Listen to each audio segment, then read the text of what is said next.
తెలంగాణ రాజ్యాధికార పార్టీ క్లియర్గా కార్మికుల స్టాండ్ తీసుకుంటా ఉంది. రైతాంగం స్టాండ్ ఎట్లయితే ఉందో కార్మికుల స్టాండ్ కూడా క్లియర్గా ఇక్కడ ఉంది. ఈ రెండు రంగాల్లో పనిచేసేటువంటి వాళ్ళు మా వాళ్ళే. ఈ రెండు రంగాల్లో పనిచేసేటువంటిది కంప్లీట్గా మెజారిటీగా బీసీలే. కాబట్టి ఈ రెండు రంగాల ఐక్యత శక్తితోటే ఇవాళ తెలంగాణ రాజ్యాధికార పార్టీ ముందుకు పోతా ఉంది. ఈ లేబర్స్కి, ఈ కార్మికులకు దక్కాల్సిన డబ్బు దక్కకుండా దొబ్బుక తిన్నది ఎవడు? ఈ పేద బిడ్డలకు దక్కాలే, ఆటోలకు సంబంధించినటువంటి వాళ్ళే దక్కాలే. కరోనా టైంలో కనీసం ఒక్క ఈఎంఐ అయినా కట్టండి అంటే ఎవడు కట్టకపోతే నిధులేం మిగిలిపాయి.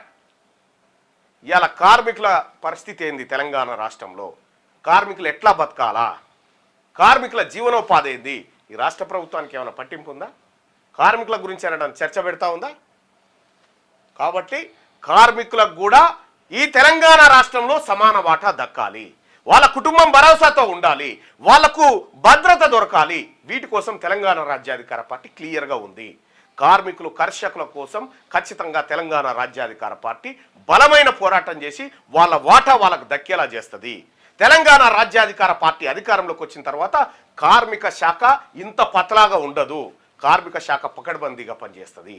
ఇది బీసీ ప్రభుత్వంతోనే సాధ్యమవుతుంది. కాబట్టి కార్మిక సోదరులారా, మీరు తెలంగాణ రాజ్యాధికార పార్టీలో భాగంగా అండి.